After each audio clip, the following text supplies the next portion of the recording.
কোরবানি করার আগে চারটি বিষয় আমরা মাথায় রাখবো। বলেন কয়টি?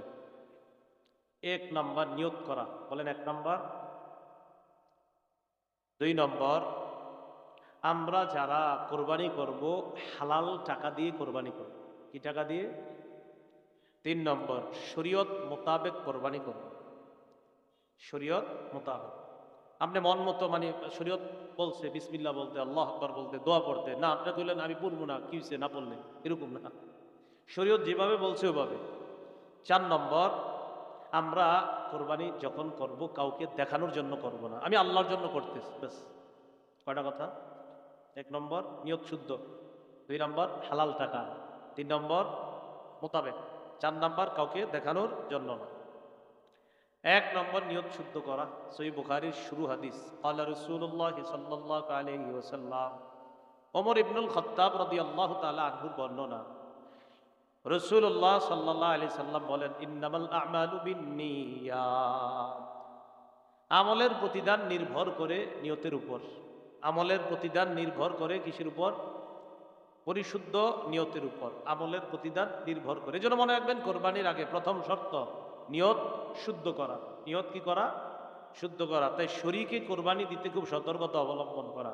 চারজন শরীকে দিচ্ছেন, তিনজন দিচ্ছেন, একজনের নিয়তে যদি ঝামেলা হয়, হ্যাঁ, সর্বনাশ হয়ে যাবে। পারেন একা দেন, না পারলে শরীকে দেন, বাকি শরীক যাদেরকে নিবেন তাদের যেন নিয়তটা শুদ্ধ থাকে। একা দিলে একটা লাভ হইলো, নিয়ত ভালো হইলে এটাও আপনি জানেন, খারাপ হইলে এটা আপনি জানেন, আর কেউ জানবে না। টাকা হালাল কিনা এটা আপনি জানেন, আর টাকা হারাম কিনা এটা আপনি জানেন। যা হবার সব আপনার একার হবে। আর চার পাঁচ জনে দিলে একজনের অর্থ যদি হারাম হয় তাহলে বাকিদের ওই কোরবানির মধ্যে ঝামেলা হয়ে যায়। কথা বুঝে আসছে? এজন্য শরীক নির্বাচনে খুব সতর্কতা অবলম্বন করা। শরীক যিনি হবেন তার ইনকামটা যেন হালাল হয়, এই বিষয়গুলা খুব লক্ষ্য রাখা। আল্লাহ কথাগুলা বুঝার তৌফিক দান করেন। শরীকে কোরবানি দেওয়া জায়েজ আছে।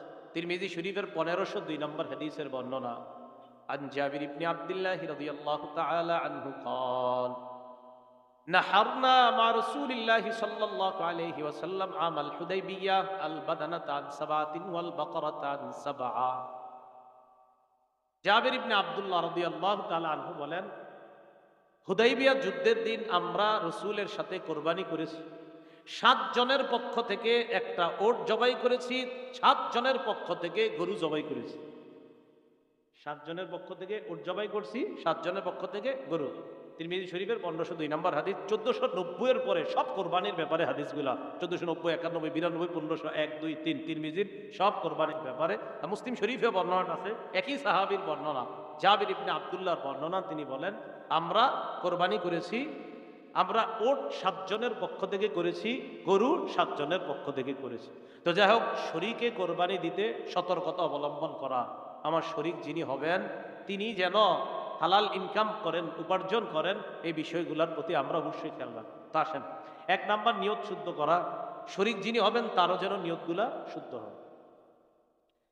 নাসাই শরীফের 3140 নম্বর হাদিসের বর্ণনা, ক্বালা রাসূলুল্লাহ সাল্লাল্লাহু আলাইহি ওয়াসাল্লাম, ইন্নাল্লাহা লা ইয়াকবালু মিনাল আমালি ইল্লা মা কানা লাহু খালিসা।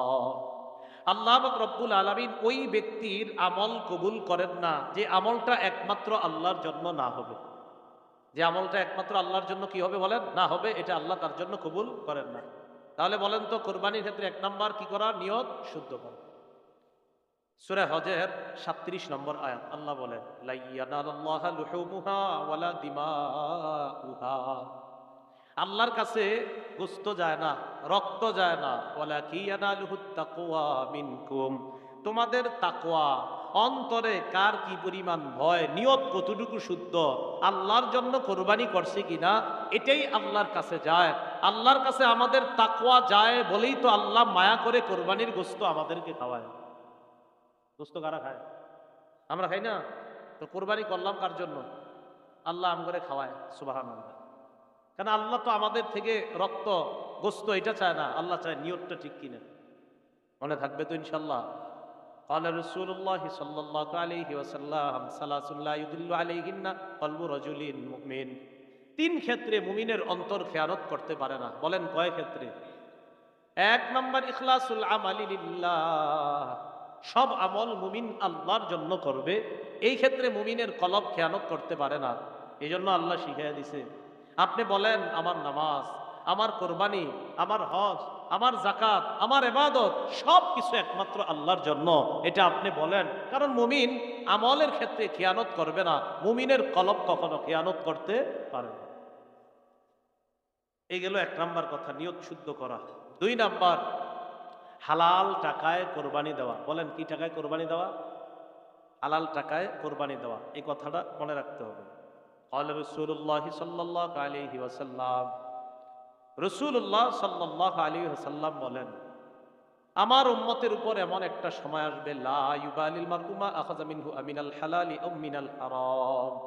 আমার উম্মতের উপর এমন একটা সময় আসবে, বুখারীর বর্ণনা, আমার উম্মত পরোয়া করবে না সে কি হালাল কামাই করলো না হারাম কামাই করলো, এটা উম্মত পরোয়া করবে না। হইলেই হইছে, বাস ইচ্ছা মতো কামাই করবে, চাই হারাম হোক চাই হালাল হোক। কিন্তু মনে রাখতে হবে কোরবানি করতে হবে হালাল টাকায়। এখানে যদি বেশিরভাগ উপার্জন হারাম হয় অথবা পুরা উপার্জন হারাম হয় কোনো একজন শরীকের, তাহলে সবার কোরবানি বাতিল। কথাটা বুঝছেন নি?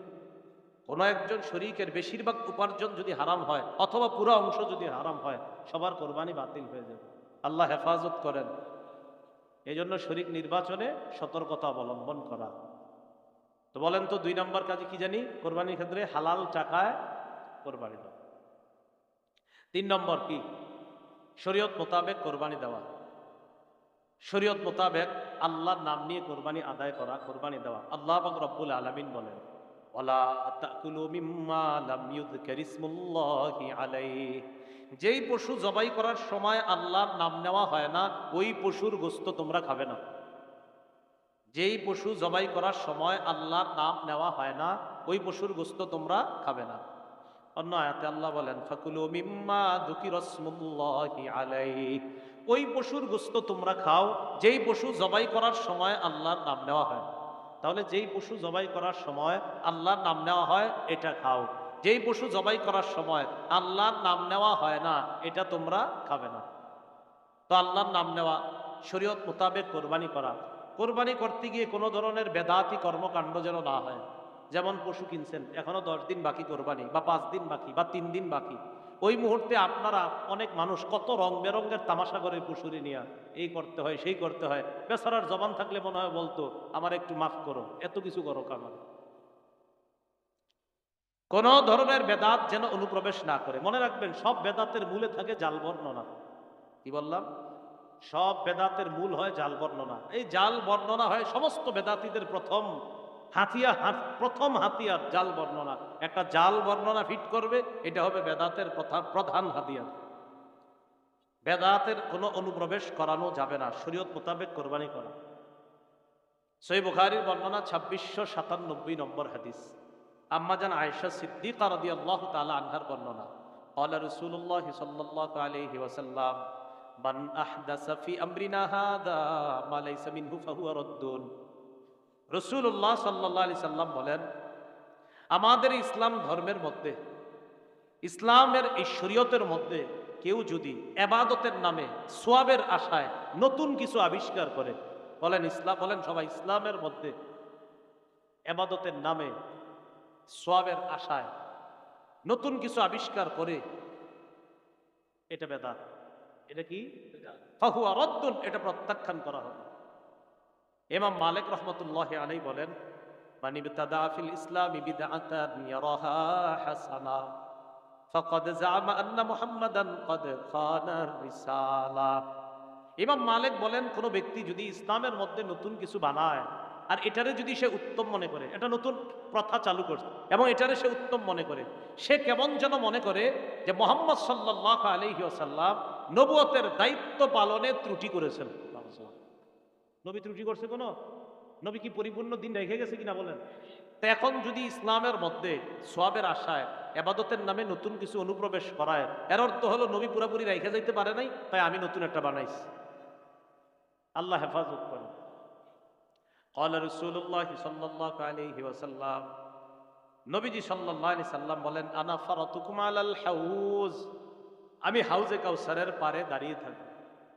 হাউজে কাউসারের পারে যখন আমি দাঁড়িয়ে থাকব, তখন আমার সামনে আমার উম্মত যাবে, মান মাররা আলাইয়া শারিবা, আমার উম্মত আমার সামনে দিয়ে যাবে, যাওয়ার সময় পানি পান করবে। ওয়ামান শারিবা লাম ইয়াজমা আবাদা, আমার উম্মতের কেউ যদি হাউজে কাউসারের পানি পান করে সে আর পিপাসার্ত হবে না। বুখারীর বর্ণনা। এরপরে রাসূল সাল্লাল্লাহু আলাইহি সাল্লাম বলেন, সুম্মা লা ইয়ারিদান্না আলাইয়া আকওয়ামুন আ'রিফুহুম ওয়া ইয়ারিফুনানি, এরপর আমার সামনে এমন একদল মানুষ যাবে আমার সামনে দিয়ে, যাদেরকে আমি চিনব, তারা আমার উম্মত, তারাও আমাকে চিনবে, আমি তাদেরকে পানি পান করাইতে চাইব। সুম্মা ইউহালু বাইনি ওয়া বাইনাহুম, আমার মাঝে আর তাদের মাঝে প্রতিবন্ধকতা সৃষ্টি করা হবে। আমি বলবো ইন্নাহুম মিন উম্মতি, আল্লাহ এরা তো আমার উম্মত। আল্লাহর পক্ষ থেকে জবাব দেওয়া হবে, ইন্নাকা লা তাদরি মা আহদাসু বা'দাক, হাবিব আপনি জানেন না, আপনি দেন নেওয়ার পর তারা নতুন নতুন কত বেদাত চালু করছে আপনার জানা নাই। যখন নবী জানবে এই মানুষগুলা ইসলামের মধ্যে আমি যেই ধর্ম রেখে এসেছি, আমি যেই শরীয়ত রেখে গেলাম, এটার মধ্যে তারা নিজেদের মন মতো নতুন কিছু আবিষ্কার করছে, তখন নবী বলবেন সুহকান সুহকান লিমান গায়্যারা দীনি, আমার সামনে থেকে দূর হও, যে আমার ইসলামকে, আমার রেখে আসা শরীয়তকে পরিবর্তন করে দিয়েছে, সে আমার সামনে থেকে দূর হও, আমি তোমার চেহারাটা দেখতেও চাই না। পানি পান করাবে দূরের কথা, ওই উম্মতকে বলবে দূর হও, দূর হও আমার। তাহলে হাউজে কাউসারের পানি নবী পান করাবে তাদেরকে, যারাই যাবে সামনে দিয়ে। নবী বলছেন আমার সামনে একদল মানুষ যাবে যাদেরকে আমি চিনব, তারাও আমাকে চিনবে, আমি তাদেরকে পানি পান করাইতে চাইব, আমার আর তাদের মাঝে প্রতিবন্ধকতা সৃষ্টি করা হবে। আমি বলবো ইন্নাহুম মিন উম্মতি, তারা তো আমার উম্মত। জবাব দেওয়া হবে ইন্নাকা লা তাদরি মা আহদাসু বা'দাক, আপনি জানেন না, আপনি দুনিয়া থেকে চলে আসার পর তারা কত নতুন কিছু আবিষ্কার করছে। নবীজি বলেন, তখন আমি বলবো সুহকান সুহকান লিমান গায়্যারা দীনি ওয়া ফি রিওয়ায়া বাদদালা দীনি, আমার ধর্ম, অর্থাৎ আমি যে ধর্ম রেখে আসলাম দুনিয়াতে, যে শরীয়ত রেখে আসছি, এটা যে পরিবর্তন করেছে, দূর হও, দূর হও আমার সামনে থেকে। আল্লাহ আমাদেরকে হেফাজত করেন। কয় নম্বর কথা গেল? 3, শরীয়ত মোতাবেক কোরবানি করা। 4 নাম্বার, কাউকে দেখানোর জন্য কোরবানি না করা। 4 নাম্বারটা এমনি বলতে পারি যে রিয়া মুক্ত কোরবানি করা। বলেন, রিয়া মুক্ত কোরবানি করা, লৌকিকতা মুক্ত কোরবানি করা, লৌকিকতা মুক্ত কোরবানি করা, লোক দেখানো ছাড়া কোরবানি করা। লোক দেখানোর কোরবানি যদি হয় তাহলে এটা কিন্তু মুশকিল হয়ে যাবে, এটা আল্লাহ কবুল করবেন না। তিরমিজি শরীফের লম্বা হাদিস, 2382 নম্বর হাদিস, এই হাদিসের মধ্যে আসছে রাসূলুল্লাহ সাল্লাল্লাহু আলাইহি ওয়াসাল্লাম 2380, 2381, 82, 2383, এই হাদিসগুলো সব রিয়ার ব্যাপারে। রাসূল বলেন, মাইয়ুরাই ইউরাইল্লাহ ওয়া মাইয়ুসাম্মি ইউসাম্মিউল্লাহ, যে কাউরে দেখানোর জন্য কোনো আমল করে, কিয়ামতের মাঠে আল্লাহ তারে দেখায় দিবেন। মানে এই রিয়ার পরিবর্তে যে গজব আল্লাহ দিবেন সেটাও সে দেখতে পাবে। অমাইয়ুসাম্মি, যে মানুষকে শোনানোর জন্য কিছু করে, যে মানুষ আমারে বলবে আমি শাইখুল হাদিস, আমি বড় মুহাদ্দিস, এটা আমারে বলবে, আল্লাহ কিয়ামতের ময়দানেও তাকে ভয়ঙ্কর কিছু শুনিয়ে দিবেন। বলেন নাউজুবিল্লাহ। রিয়া করা যাবে না, দেখানো যাবে না। তো তিরমিজি শরীফের 2382 নম্বর হাদিস, এই হাদিসের মধ্যে আসছে রাসূলুল্লাহ সাল্লাল্লাহু আলাইহি সাল্লামের সাহাবী আবু হুরায়রা রাদিয়াল্লাহু তাআলা আনহুর বর্ণনা। এই হাদিসের বর্ণনাকারী উকবাহ ইবনে আমির, তিনি বলেন, আন্না শুফাই আল আসবাহি দাখাল আল মাদিনাতা ফাইদা হুয়া বিআবি হুরায়রা রাদিয়াল্লাহু তাআলা আনহু ওয়া ক্বাদ ইজতামাআ আলাইহি নাস। একজন বিখ্যাত তাবিঈ নাম শুফাই আল আসবাহি, তিনি মদিনায় আসলেন। আসার পর তিনি দেখেন রাসূলের সাহাবী আবু হুরায়রা রাদিয়াল্লাহু তাআলা আনহু এক জায়গায় বসা, মানুষ তাকে ঘেরাও করে আছে, মানুষ তার চারপাশে একত্রিত হয়েছে। ওয়া হুয়া ইউহাদ্দিসুন নাস, তিনি মানুষকে হাদিস পড়াচ্ছেন। সুবহানাল্লাহ, হাদিস শোনাইতেছে রাসূলের। ফাদানাউতু মিনহু হাত্তা ক্বাদতু বাইনা ইয়াদাইহি, আমি আবু হুরায়রার কাছাকাছি গেলাম, তার পাশে বসলাম। ফালাম্মা সাকাতা ওয়া ফালা, তিনি যখন হাদিস পড়ানো থেকে চুপ হইলেন, বিরত থাকলেন, একাকিত্ব, তিনি যখন নির্জনতা অবলম্বন করলেন, একা একা হলেন, আর কেউ আশেপাশে নাই, আমি তাকে কানে কানে, তার পাশে যে বসে আছি, না, আমি তাকে ঘরের মধ্যে একা একই যখন তিনি আছেন তখন বললাম, লাব্বা হাদাসতানি হাদিসান সামি'তাহু মির রাসূলিল্লাহি সাল্লাল্লাহু আলাইহি ওয়াসাল্লাম ওয়া আকালতাহু ওয়া আলিমতাহু, আমি তাকে বললাম, আমার এমন একটা হাদিস শোনান যে হাদিসটা আল্লাহর নবীর কাছ থেকে আপনি শুনেছেন, জেনেছেন, বুঝেছেন। শুনেছেন, জেনেছেন, বুঝেছেন, এমন একটা হাদিস শোনান। আবু হুরায়রা রাদিয়াল্লাহু তাআলা আন জবাব দিলেন, আফআলু লা উহাদ্দিসান্নাকা হাদিসা হাদ্দাসানিহি রাসূলুল্লাহ সাল্লাল্লাহু আলাইহি ওয়াসাল্লাম। আবু হুরায়রা রাদিয়াল্লাহু তাআলা আনহু বললেন, আল্লাহর কসম আমি তোমারে এমন একটা হাদিস শোনাবো যে হাদিসটা রাসূলুল্লাহ সাল্লাল্লাহু আলাইহি সাল্লাম আমাকে বলেছেন, যে হাদিসটা নবীজি আমাকে বলেছেন। এই কথা বলার পর নাশাগা আবু হুরায়রা নাশগা, আবু হুরায়রা রাদিয়াল্লাহু তাআলা আন বেহুশ হয়ে গেছে। হাদিস বলছিনি, সবাই বলেন হাদিস বলছে, বলার আগেই বেহুশ। ফালাম্মা আফাকা, উনি যখন হুশ হুশ ফিরে আসলো ওনার, তিনি যখন হুশে ফিরলেন, হুশ ফিরে আসার পর আমি তাকে বললাম, আপনি আমার এমন একটা হাদিস শোনান যেটা নিজে শুনেছেন, বুঝেছেন, জেনেছেন, এমন হাদিস শোনান। আবু হুরায়রা রাদিয়াল্লাহু তাআলা আবার বললেন, আফআলু লা উহাদ্দিসান্নাকা হাদিসা হাদ্দাসানিহি রাসূলুল্লাহ সাল্লাল্লাহু আলাইহি ওয়াসাল্লাম মা মা'ানা আহাদুন গায়রি ওয়া গায়রু। আমি তোমারে এমন একটা হাদিস শোনাবো আল্লাহর কসম, যে হাদিসটা নবী আমাকে বলেছেন, বলার সময় আমি আর নবী ছাড়া কেউ ছিল না, এমন একটা হাদিস আমারে বলছে, যেটা আমি ভালোভাবে শুনছি, বুঝছি, জেনেছি। এই হাদিসটা আমি তোমারে এখন শোনাবো। এটা কইয়া, এটা বলার পর মাঝে মাঝে আমার ভাষা একটু আমগো কুমিল্লার ভাষা হিসাবে আপনারা বুঝে নিয়ে না, ঠিক আছে? তো এটা বলার পর সুম্মানা শাগা আবু হুরায়রা তানা শাগাতান উখরা। আপনারা এ পর্যন্ত কোনো অবুঝ কোনো বাংলা নাই তো নাকি? আমি যে এতক্ষণ যে বাংলা বলছি কোনোটা বুঝেন না এমন আছে? সমস্যা নেই, আমার কোনো বাংলা না বুঝলে যে কেউ বলে ফেলবেন এটা বুঝি নেই, আমি আবার বলবো, কোনো সমস্যা নেই। তো আবু হুরায়রা রাদিয়াল্লাহু তাআলা আনহু এটা বলার পর উনি দ্বিতীয়বার আবার বেহুশ হয়ে গেছে। হাদিস বলছে, বলে নাই। ফালাম্মা আফাকা, উনি আবার হুশে আসলেন, তার হুশ ফিরে আসলেন। ফিরে আসার পর আমি আবার বললাম, এমন একটা হাদিস শোনান আমাকে একটু, যেটা শুনেছেন, জেনেছেন, বুঝেছেন। আবু হুরায়রা বললেন, লা উহাদ্দিসান্নাকা হাদিসান হাদ্দাসানিহি রাসূলুল্লাহ সাল্লাল্লাহু আলাইহি ওয়াসাল্লাম ফি হাদাল বাইত আনা ওয়া হুয়া ফি হাদাল বাইত মা মা'ানা আহাদুন গায়রি ওয়া গায়রু। আমি তোমারে এমন একটা হাদিস শোনাবো যেটা নবী এই ঘরে বইসা আমাকে বলছে, আমি আর নবী ছাড়া কেউ ছিল না। এবার আরো গুরুত্ব দিল যে এই ঘরে বইসে আমারে বলছে, আমি আর নবী ছাড়া কেউ ছিল না। এটা বইলা নাশাগা আবু হুরায়রা তানাশগাতান উখরা, আবার বেহুশ হয়ে গেছে। কয়বার হইল? হাদিস বলছেনি, তাহলে কেমন হাদিস যেটা বলতে বলতে খালি বেহুশ হয়ে যাচ্ছে। ফালাম্মা আফাকা, আবার হুশ ফিরে আসছে। আসার পর আবু হুরায়রা বললেন, লা উহাদ্দিসান্নাকা হাদিসা হাদ্দাসানিহি রাসূলুল্লাহ সাল্লাল্লাহু আলাইহি ওয়াসাল্লাম ফি হাদাল বাইত ফি মাকামি হাদা মা মাআহু আহাদুন গায়রি ওয়া গায়রুহু। আমি তোমারে এমন একটা হাদিস শোনাবো, আমি তোমাকে এমন একটা হাদিস বর্ণনা করব, যে হাদিসটা রাসূলুল্লাহ সাল্লাল্লাহু আলাইহি সাল্লাম এই ঘরে, এই স্থানে বৈশা আমাকে শুনিয়েছেন, তিনি আর আমি ছাড়া এই ঘরের মধ্যে তৃতীয় আর কেউ ছিল না। এটা বইলা নাশাগা আবু হুরায়রা তানাশগাতান, আবার বেহুশ হয়ে গেছে। কয়বার হাদিস বলছিনি? ফালাম্মা আফাকা, আবার হুশ ফিরে আসছে। এবার হুশ ফিরে আসার পর বললেন, আমি তোমাকে এমন একটা হাদিস শোনাবো যে হাদিসটা আল্লাহ নবী আমাকে বলছে। ফামালা খাতান আলা ওয়াজহি, উনি আবার বেহুশ হয়ে চেহারার উপর পড়ে যাবে যাবে, মানে এভাবে পড়ে যাবে যাবে এমন অবস্থা।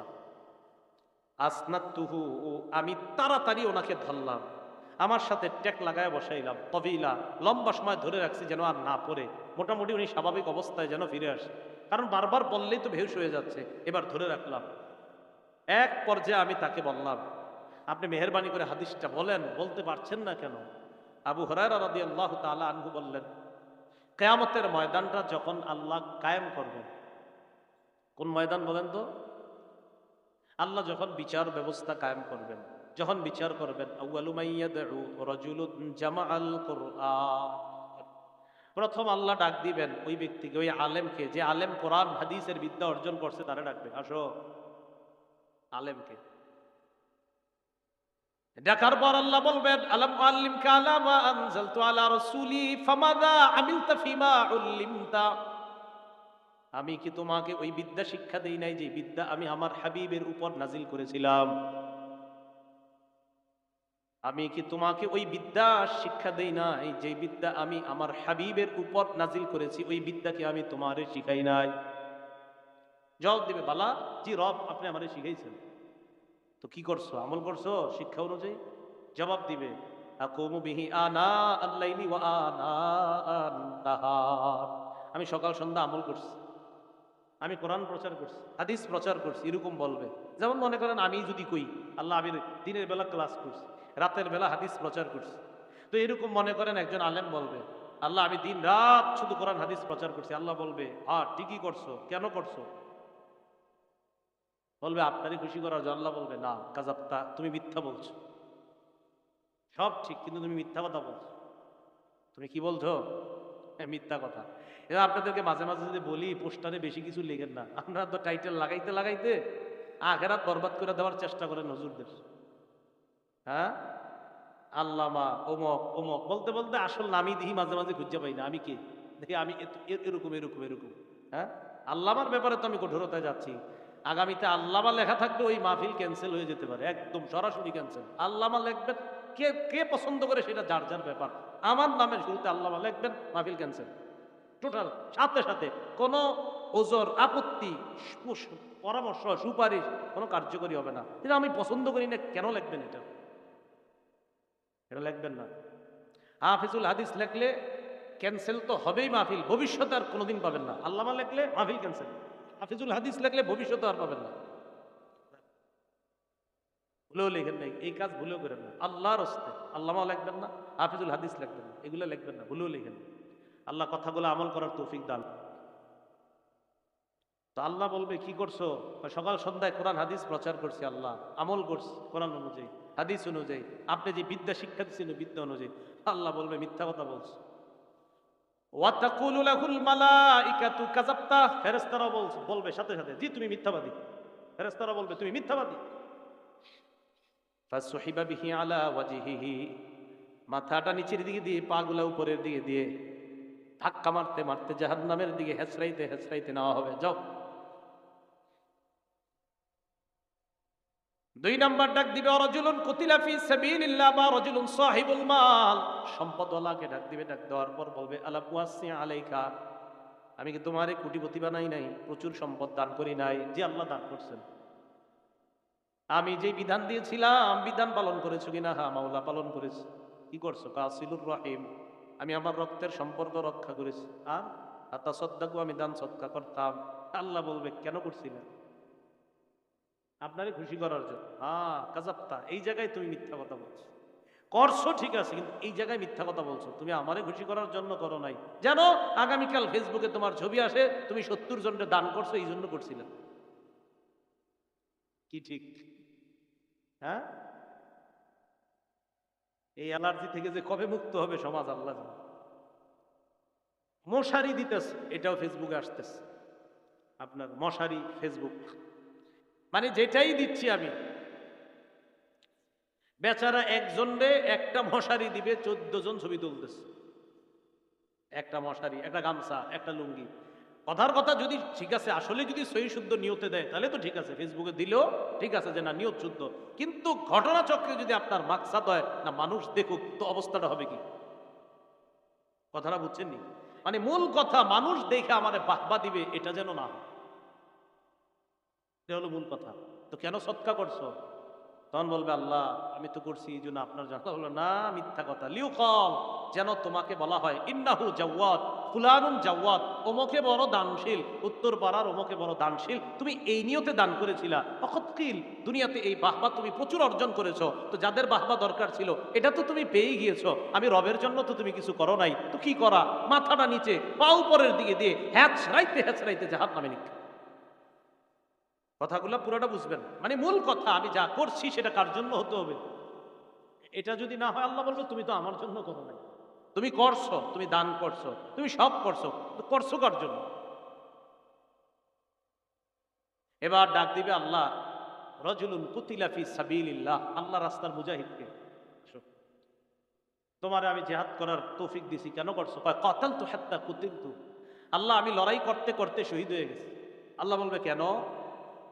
আপনারে খুশি করার জন্য? আল্লাহ বলবে না, দুনিয়াতে তোমার এই নিয়ত ছিল না, তোমার নিয়ত ছিল আমারে সবাই বীর বাহাদুর বলবে, তুমি এই জন্য করছিলা। তো দুনিয়াতে বাহবা দিছে তোমারে বীর বাহাদুর বইলা, পত্রিকায় তোমার ব্যাপারে প্রচুর লেখা হয়েছে, তুমি বীর, তুমি বাহাদুর, সব তুমি আমার জন্য এটা করো নাই। তো যেহেতু করো নাই, অতএব আমার কাছ থেকে কিছু পাওয়ার আশা কিভাবে করো? যাও জাহান্নামে যাও। বুঝে থাকলে বলেন কোরবানি কার জন্য? আবু হুরায়রা বলেন উলাইকা সালাসাতুল্লাতী তুসাআরু বিহিমুন নার, এই তিন রিয়াকারী আমলের মাধ্যমে জাহান্নামের আগুন প্রজ্বলিত করা হবে। এর মধ্যে প্রথম জন যেহেতু আলেম, আর আবু হুরায়রা রাদিয়াল্লাহু তাআলা তিনি ছিলেন একজন বিখ্যাত আলেম, এজন্য ইনি এই হাদিস বলতে গিয়ে বারবার বেহুশ হয়ে যাচ্ছেন, বলতে পারছিলেন। বলেন কোরবানি 1 নম্বর নিয়ত শুদ্ধ করা, 2 নম্বর মাল হালাল হওয়া, 3 নম্বর শরীয়ত মোতাবেক, 4 নম্বর হ্যাঁ আল্লাহর জন্যই কোরবানি করা। আল্লাহর জন্য কি করা? কোরবানি। তো হাদিস দ্বারা বোঝা যায় কিয়ামতের ময়দানে শুধু এদেরকে ডাকবে এমন না, এরকম যারা আমল করছে এই শ্রেণী বিভিন্ন শ্রেণীকে বলবে যে তুমি ওটা কেন করেছো বলো, তো বলবে আল্লাহ এই জন্য করি। আল্লাহ বলবেন না, আমার জন্য করো নাই। পুরা আলোচনাটা বুঝে থাকলে বলেন আমার নামাজ কার জন্য হবে? হজ যাকাত কোরবানি কার জন্য হবে? আমার জীবন কার? আমার মৃত্যু দিবেন কে? এটাই ইব্রাহিম নবীকে আল্লাহ বললেন আসলিম, আপনি সারেন্ডার করেন, আত্মসমর্পণ করেন। সূরা বাকারাতে আল্লাহ বলেন 131 নম্বর আয়াত, ইব্রাহিম নবী বললেন আসলামতু লিরাব্বিল আলামিন, আমি বিশ্ব জগতের রবের সামনে নিজেকে সঁপে দিলাম। এই জায়গায় কার কথা বলছে? এই জায়গায় কার কথা? ইব্রাহিম নবীর কথা। এবার সূরা ওয়াস-সাফফাতের মধ্যে যান 102 থেকে 107 নম্বর আয়াত, ওখানে দেখবেন 2 বাবা আর সন্তান, ইব্রাহিম নবী, ইসমাঈল নবী, এই দুইজনের কথা আল্লাহ বলছে। ফালাম্মা আসলামা, তারা দুইজন যখন আল্লাহর কাছে আত্মসমর্পণ করলেন। প্রথমে ইব্রাহিম নবী আত্মসমর্পণ করছে। ইব্রাহিম নবী সন্তানরে বলছে আমি স্বপ্নে দেখলাম তোমারে জবাই করি, ফানজুর মাজা তারা, তোমার অভিমত কি? ইসমাঈল নবী জবাব দিলেন আব্বা আমার আবার কি অভিমত? ইফআল মা তুমার, রব যা বলছে তাড়াতাড়ি পালন করে দাও। আল্লাহ তখন বললেন ফালাম্মা আসলামা, প্রথমে আল্লাহ বলছে ইব্রাহিম নবী আত্মসমর্পণ করছে, এবার আল্লাহ বলছে ইব্রাহিম ইসমাইল বাবা এবং সন্তান দুজন আমি আল্লাহর জন্য 100 ভাগ পরীক্ষায় সফলতার জন্য আমার সামনে আত্মসমর্পণ করছি। তাহলে আমরা সবাই কোরবানি করবো কার জন্য? আমরা সবাই আল্লাহর কাছে আত্মসমর্পণকারী, ঠিক না? আল্লাহ আমাদের সকলকে যে কথাগুলো শুনলাম বললাম আমল করার তৌফিক দান করেন। মার্কাজুল ফুরকান এই মাদ্রাসাটা হক বাতিলের পার্থক্যকারী মাদ্রাসা। ফুরকান মানি আল ফারকু বাইনাল হাক্কি ওয়াল বাতিল, হক বাতিলের মাঝে পার্থক্য। এই হক বাতিলের মাঝে পার্থক্য করা এটা কোন মাদ্রাসার শিক্ষা। এখানে যে শিক্ষাটা দেওয়া হবে কোরআন হাদিসের শিক্ষা দেওয়া হবে। এখন কথা হলো আপনার ঘরে এমন কাজ হয় যে কাজগুলা শরীয়ত মোতাবেক না, মানে আপনি কেমনি বুঝবেন এটা শরীয়ত মোতাবেক না?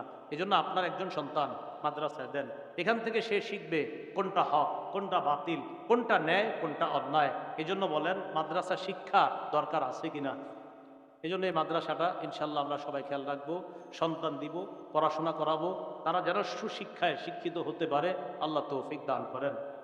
আল্লাহ আমাদের সকলকে এই মজলিসে যারা উপস্থিত হয়েছি আপনাদের সাথে যেন আল্লাহর কাছে আত্মসমর্পণকারী মুসলমান হিসাবে কিয়ামতের ময়দানে সবাই একসাথে হয়ে যেন একসাথে জান্নাতে যেতে পারি। আল্লাহ তৌফিক দান করেন। আমিন ওয়া আখিরু দাওয়ানা আলহামদুলিল্লাহি রাব্বিল আলামিন। সুবহানাল্লাহি ওয়া বিহামদিহি, সুবহানাকাল্লাহুম্মা ওয়া বিহামদিকা, আশহাদু আল্লা ইলাহা ইল্লা আনতা আস্তাগফিরুকা ওয়া আতুবু ইলাইক। আলহামদুলিল্লাহি রাব্বিল আলামিন ওয়াল আকিবাতু লিল মুত্তাকিন। আসসালামু আলা সাইয়্যিদিল আমবিয়া ওয়াল মুরসালিন ওয়া আলা আলিহি ওয়া সাহবিহি আজমাইন। আল্লাহ এই মাদ্রাসা আপনি কবুল করেন, সমস্ত পেরেশানি থেকে হেফাজত করেন। আল্লাহ মাদ্রাসার উস্তাদ, ছাত্র, মাদ্রাসার পরিচালক সকলকে কবুল করেন। তারা যেন ইখলাসের সাথে কাজ করতে পারে তৌফিক দান করেন। আল্লাহ আল্লাহ এই মাদ্রাসাগুলা কেন্দ্র করে আল্লাহ আল্লাহ অনেক স্বপ্ন দেখি মাওলা। এই মাদ্রাসাগুলা থেকে আল্লাহ আল্লাহ এই যুগেও আপনি বড় মুফতি, মুহাদ্দিস, ফকিহ আপনি তৈরি করে দেন। আল্লাহ যারা ইসলামের ঝান্ডাবাহী হবে, আল্লাহ যারা কোরআন সুন্নাহর ধারক বাহক, প্রকৃত ধারক বাহক হতে পারে এমন কিছু সন্তান আপনি তৈরি করে দেন। আল্লাহ আমাদের দোয়া আপনি কবুল করেন। মাদ্রাসার যত প্রয়োজন আল্লাহ যাবতীয় প্রয়োজনগুলা গাইবী খাজানা থেকে পুরা করে দিয়েন। এলাকার সমস্ত ইমাম, খতিব, মুয়াজ্জিন, সমস্ত মুহতামিমিন যারা আছে সকলে মিলে মিশে মোহাব্বতের সাথে পরামর্শ করে যেন কাজ করতে পারে তৌফিক দান করেন। তারা একসাথে যেন সমস্ত বাতিলকে মোকাবেলা করতে পারে তৌফিক দান করেন। আল্লাহুম্মা সাল্লি ওয়া সাল্লিম ওয়া বারিক আলা মুহাম্মদ। সুবহানা রাব্বিকা রাব্বিল ইজ্জাতি আম্মা ইয়াসিফুন ওয়া সালামুন আলাল মুরসালিন ওয়ালহামদুলিল্লাহি রাব্বিল আলামিন।